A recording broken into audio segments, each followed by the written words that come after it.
brand new Lamborghini, a cop car. With a pistol on my hip like I'm a cop. And resume, I really am a rock star. This ain't no guitar, it's just a clock.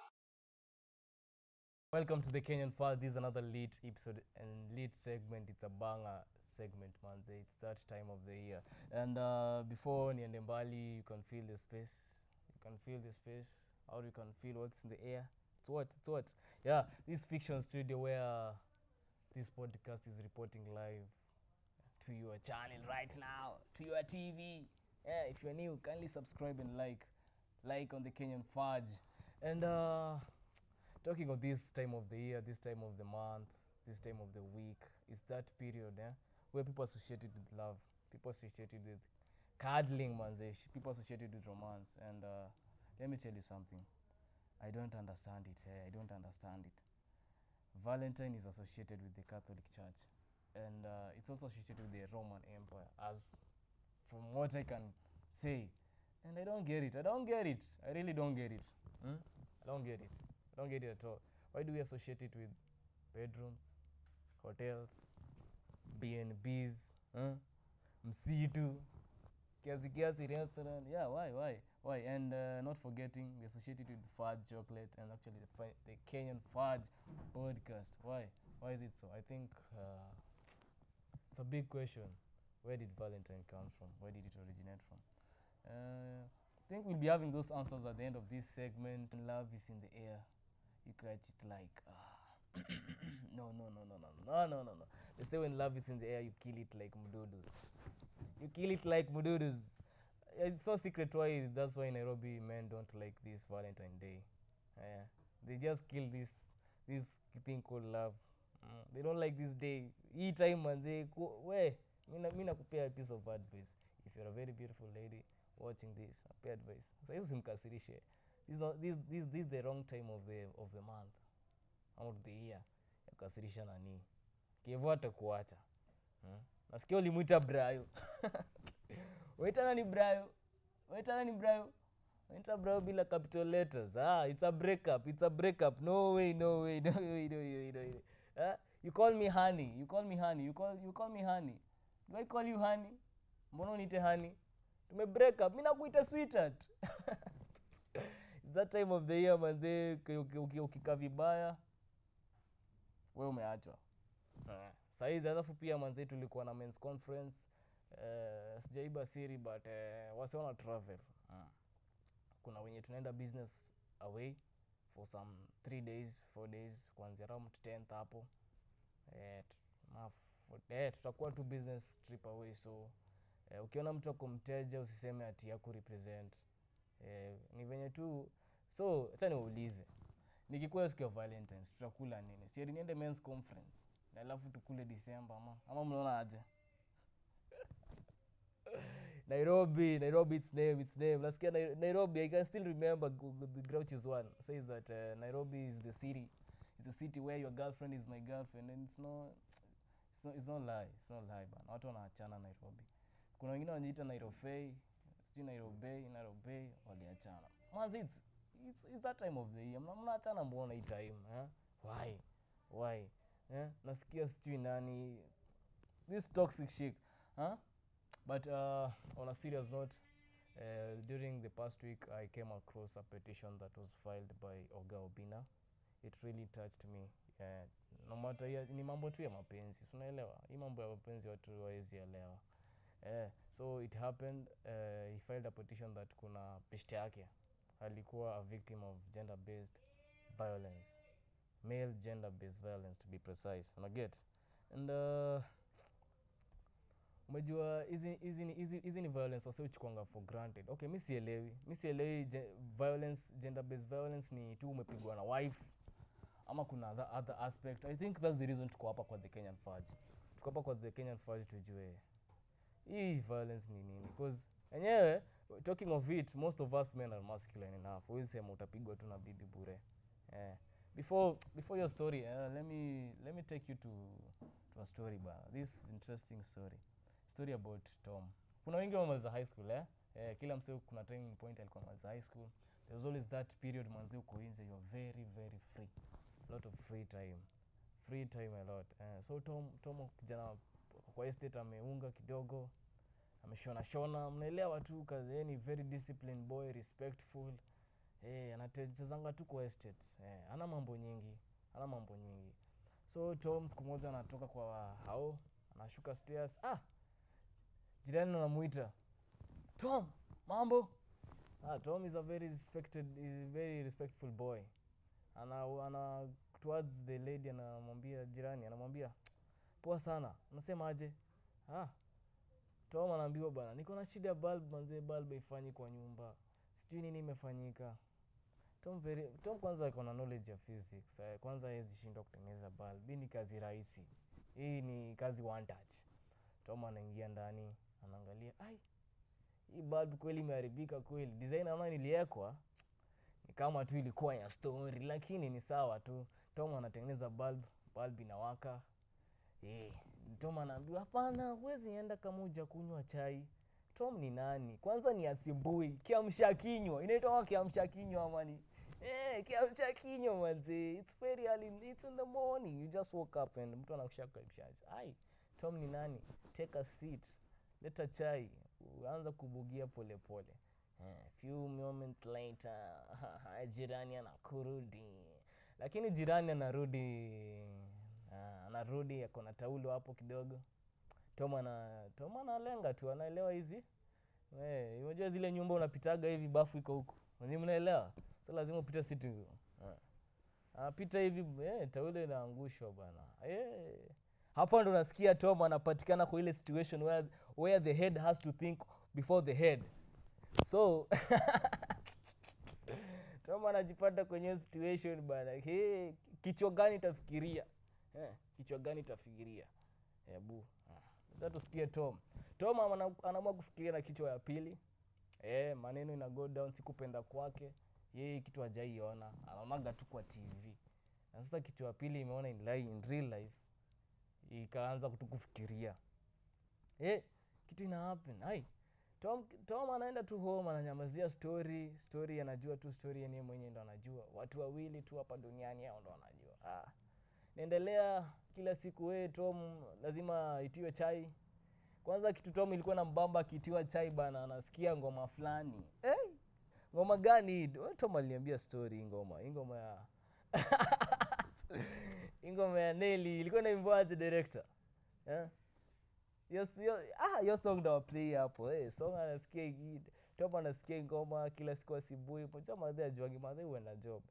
Lakini Tom ashapata kiamsha inaitwa morning what? Morning tea. Tom amepata morning tea manzi, kila siku anaamka hapo asubuhi Tom amekuwa celeb. Tom saizi anajulikana kwa chama.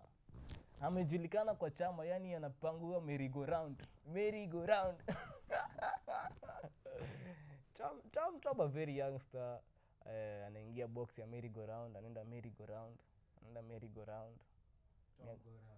Tom go round. Tom chases a cat, si ndio? Tom goes around chasing a cat. But yeye ndo anapelekwa merry go round.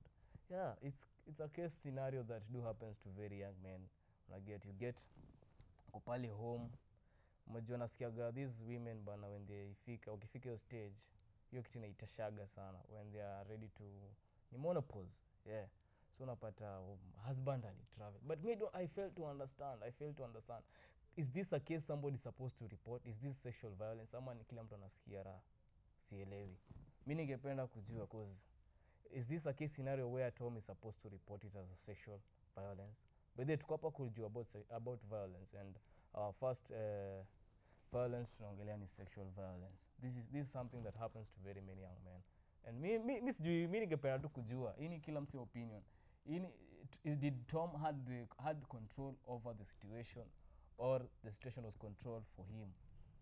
And is this case scenario where somebody is supposed to report it, ama hapa ni kujibamba? Okay, sawa. Mimi kesi ya Tom next year, acha niwapeleke comrade. Watu wa comrade power. Manze maisha ya comrade ni ngumu. But we got you. The Kenyan Fudge podcast got you. Comrade power. Tibim. Yeah. Pale hivyo comrade manze una surviving pale tu na Merinda, KDF. Mirinda KDF. Hiyo tu ndo survival for the fittest. So unapata but uko na look, unapiga look yako pale kali, unatembea pale tao Jivanji. Case study ya kijana wangu hapa anaitwa Niko bana, ni kijana pale shule kubwa pale chuo bana. Niko usijali. Hawezi jua ni mgani. Kwa shule pale manze, ile life ya comrade inampiga tialala, inampiga vita. Ana survive na mirinda na soda, lakini kijana na look, safi. Katembea pale tao, kapita Java. Kaona somebody vicious, very interesting. Kaona hii ni opportunity. Wewe fika, wewe kitu kikubamba, wewe fika. You chase what the hearts want, ama what the soul wants. It's the Valentine edition. Mwambie ni kitu, I don't know. Mimi ni wa mtu wa men's conference. So Tobs, itabidi nimepigia Tobs bwana, nimuulize bwana, ndio amekuwa kisiki history ya love, but ni sawa. Acha tuendelee na story ya Niko find a very vicious lady downtown hapo Java. Wana approach, wana exchange number, wana contact. Dem time imekula pia kidogo, lakini dem anapiga gym bana, ameweza man. Vicious wanaongeanga nini. So later on Niko ana realize si children yako around mid 30s, so kwa around 35, but hadi ako na mtoi. So ni mjua manze, comrade manze, maisha comrade ni ngumu. Umepata mahali uko na hot shower, wewe pale shule unaoganga na cold shower, umepata mahali ukienda unapikiwa pizza. Okay, but the problem is, umejua one thing with the desperation, you'll get used. You'll be there thinking that things are gonna change. So Tom manze uendanga pale, sijui nini uendelea siku hizi, but tunaita kama mashugamani, sijui atoboki ama nini. So niko manze, mojua manze, umepata mahali unaweza piga hot shower, unaweza kula fiti na ugonge fiti pia. But sasa shida ni wewe, are you in control over this? At the end of the day, because wewe tu unangojanga uitwe, you can't make decisions. So hiyo ni mambo ya Niko. And nini li happen kwani siku hizi ama sugar mami zetu walichanuka bana. Pesa itoki baze. Comrade baze. Okay, wakosema comrade msitumike bana. Ukiona atoi pesa, you look. Hakuna pesa, dignity. I'm everybody for life. By the when it comes to love matters, I hear that there is no specification for age. But kutumika ndo shida. You have to understand, uni msiakili yake pia imepanda kuliko yako, definitely atakuwa in control. Kaona gain, hiyo ni poa. Kama gain, hiyo ni ngori. And hiyo ni sexual violence from, naweza sema ni mambo tuko naongelea. Hizo story mbili siwezi jua kama ni kitu mtu anafaa kuripoti ama mtu anafaa kujiekea, but it all depends with you. Twende kwa story ya Oga Obina. Kuna rafiki anaitwa Tumbili. Tumbili za content creator. Ako sawa. Big up manzi, hao ni wase tuna look upon tu bana, tufike kama hao. So ukijana kuna issue ilifanyika. Kijana kuna wife there, ana watoto. So the nigga Oga Obina, his friend, came out and said that this guy had been abused by the wife. So nikajiuliza what happened. I was really interested in getting to know the story, because these are very rare cases where people come out to the public to say they were abused by a female. Power. They were abused by a female, but ni sawa. Talking on this case ya Tumbili, niliona alikuwa anafika home anatukana. Kuna mahali alitukana hadi sijui na wazazi wake manze. This is somebody who is abusing you or is violating your right emotionally. This is emotional violence bana. Ukiatukana hadi to your family, okay, ni female, to understand you're not supposed to hit, but somebody driving into that point, what is the best action to do? This is a conversation that actually me ningependa sana muni pe opinion. What is the best action to do is, ofai kupiga mtu ndio, but umefikishwa hapo, like our friend alifikishwa hapo, akapitia so emotional trauma, your kids are being caned because of your mistake mama, because mtu akona issue na wewe. This is a very big issue. Men don't talk out up hivi. And psychological violence, you should be really careful about it. Mimi siwezi kuwa mwalimu, but I speak out from my head and from my mind what I think about it, because what's the reason for us to kukua pamoja and I can't be happy? I think the reason why two people come together to make a family is for happiness. I don't understand where the toxicity comes in, where the divorce story has to come in. Sijui maybe ndumbado mimi sijaoa ama. And then these are okay, one thing, they're very young families. These are very young families reporting these cases. What do you think actually is the right thing to be done in these such cases? Because it has been in the rise. It has been in the rise for very many men. Unapigwa, unatukanwa, you're not supposed to fight back. Okay, sawa, you're not supposed to. If you report, actually this is a problem. You report to a case to a police station with the incident of Tumbili. I'll report. Nasikia aliambiwa, tutajuaje umepigwa? Ama wewe ndio umejiumiza ukajireport hapa. Like, you know, that venye wanapasivu mwanaume akona nguvu afai kupigwa na mwanamke. There should be laws that wanaume kama wanaafektiwa kama na hizi issues. Lakini acha ni big up wasichana wa Nyeri. Mnatuletianga highlights lakini siku hizi mmenyamaza. Okay. Sawa.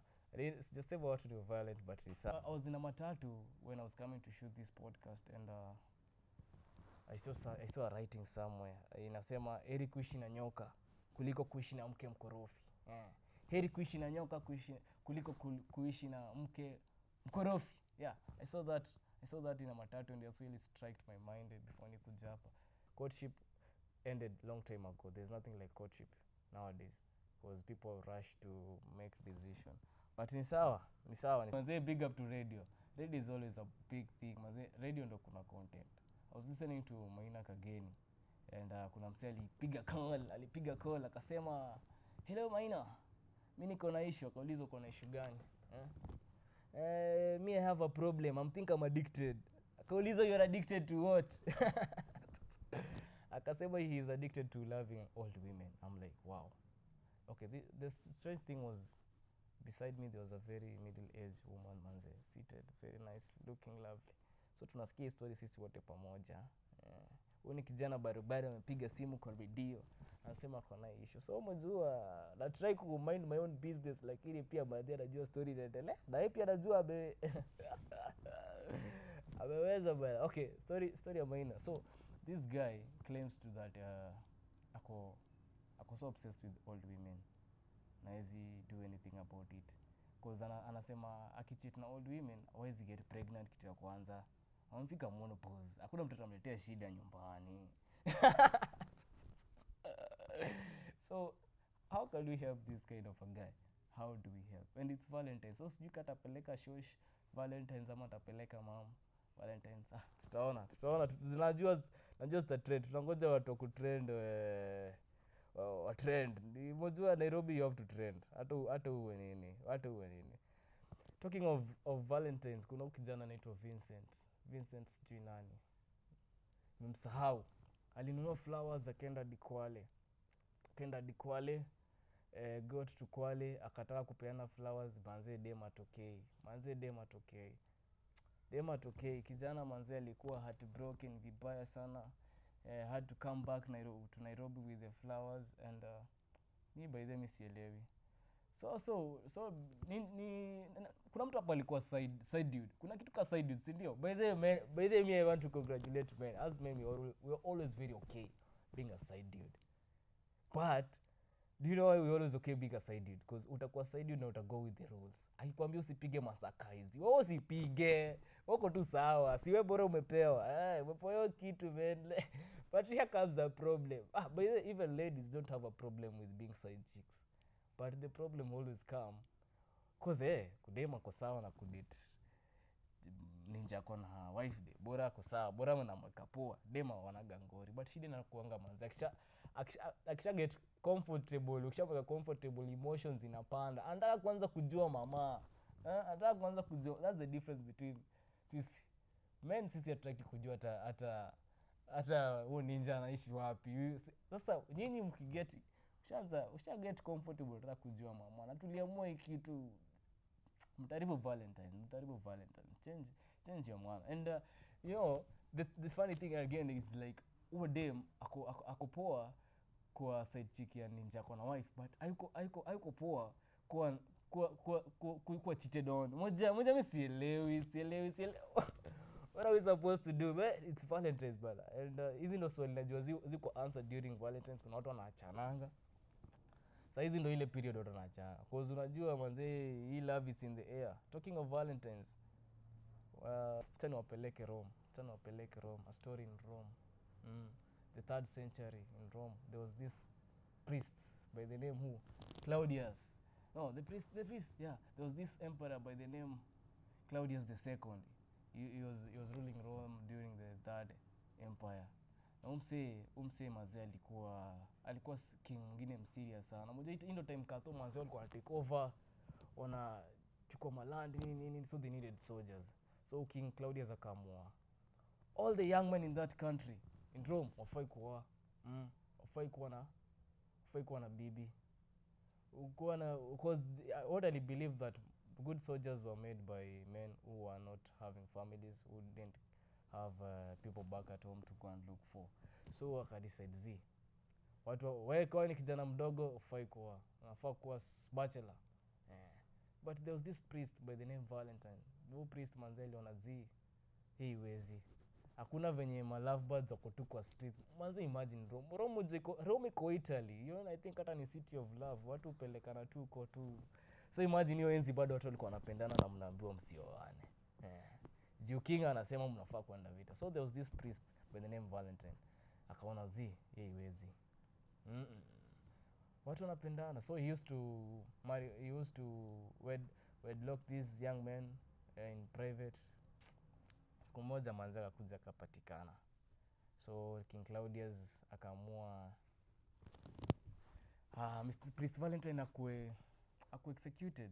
And bado the story of Valentine's umejua is so strange and mysterious. You can't even get to the real point. But kulikuwa na Valentines kwa watatu. Wani Valentines wa kwanza. Kuna Valentines wa pili alikuwa bishop bado to Rome, Bishop of Tarni, kitu kama hiyo.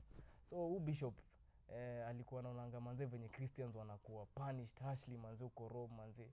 So he used to get to free our Christians. Anaenda na waombea, escape, anasaidia wengine escape, which ni kitu ilikuja ikagundulika.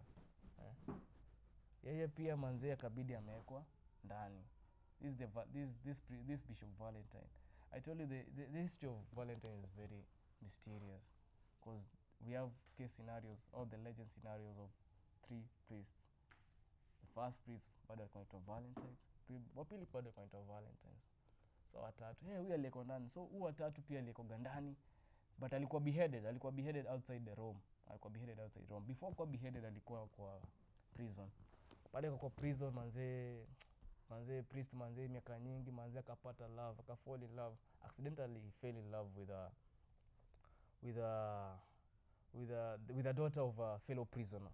So dem alikuwa anakujanga pale ana visit nini. So manze ninja moja pale kaloni nyinyi mandume tu pale.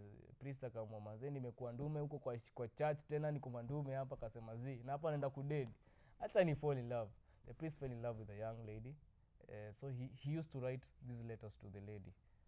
Alikuwa anazirite then ana sign off as Valentine. Hii ni siri na kuibia. Kwa unataka kuandika letter ya Valentine, ufai kuandika your name, you are loving, no. You sign it out with your Valentine. Yeah. That's where. So that was actually the first letter that was written for Valentine. Actually, apparently it was written. Okay, mmoja tumekuwa tunaongelea story ya Valentine, sijaona mali romance iko. But what is said from that legend is that the priest was a very humble guy, very caring and romantic. But there's also another scenario that hatujaielewa.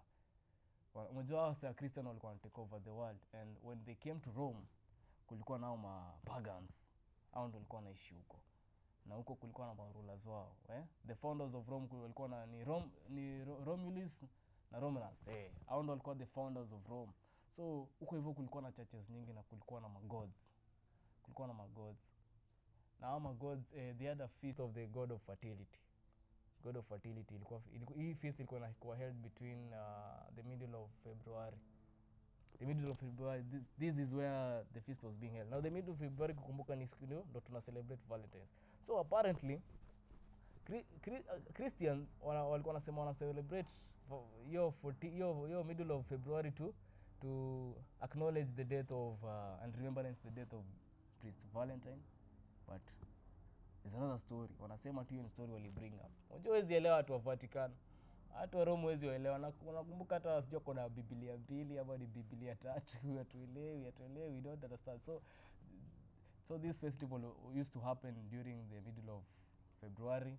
It's called the Adios month, and it was very strange. Wange slaughter a dog. Dogi inachinjwa and a goat. So what women used to do, they used to surround this cave where it's believed that the wolf used to take the founders of Roman Empire. Walikuwa surround the cave, wananyunyiziwa damu, wanajipaka damu. Alafu hiyo siku, the funny thing, walikuwa wanafaa kuenda kwa tao, pale tao there's a very huge ball. Unafaa kuandika tu jina yako. Ukishaandika jina yako wewe tupa hapo. Mandume jioni wanafaa kukuja kupick.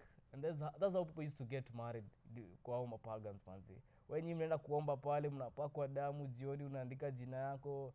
Je, siku ikiisha uko na bibi, kukatiana ilikuwa rahisi. Wewe andika tu jina. Mimi nikikuja nikichagua shida sasa uchague mwenye anafanana na bana. Shida tu, but wewe wasichana wa Roma na usicheze nao. So that's actually what people say that Valentine's originated from, this feast that was being done by the pagans in Rome. So Christians wanted to Christianize everything, so they brought the technology of Valentine's on 14th to kumaliza history ya mapagans, but wakuweza. The pagans did their thing for a very long time, but eventually during the 4th century, the 5th century, a new king of Rome, now sasa si empire, wakaanza kujikuwa na making, aka-abolish pagans, aka-introduce officially Valentine's Day on 14th. Valentine's Day on 14th, support tuna celebrate, but bado history ya romance bado inaingilili. How comes hii story tu ni watu wa festival na watu wa nini wanaitwaje, watu wa Christian, bado romance ingi. So apparently they do say that birds in France and England during the month of February, middle February, it's a time of the month where birds are always in their mating time. It's a mating zone. So unapata walianza kuassociate hiyo time na romance, because unapata hapo ndo time mabirds zinafanya mambo yao. So pia binadamu si tukaona kama hiyo time na bado kuna Valentine's, that's where Valentine's actually started being associated with romance. And misielewi, it's mystical. The story is just mystical. If you are celebrating Valentine's, that's very good. I'll be celebrating on my own way, you'll be celebrating on your own way. How you want to say that Valentine came to exist, I think it's just what you believe in, and at the end of the day it's just what you believe in. And when it comes to male violence, me, I really like you to take this back home. Someone's feelings is very, very strong, and it can be interfered with in any manner. So if you're bringing somebody into your life, I think you are supposed to love yourself first, know how you get emotionally detached by certain behaviors, and if you see those kind of things kwa msema hepa mapema. Coincidentally, story ya my brother Tumbili, amekuwa escape violence for 3 years. Okay, sawa, but ukiona iwak achana nao. Now if you're enjoying Valentine's bana, don't forget fanya ile kitu unajua kufanya nini. Don't forget to subscribe, like and leave a comment if you enjoyed the segment. It's the Valentine Violence edition. See you next.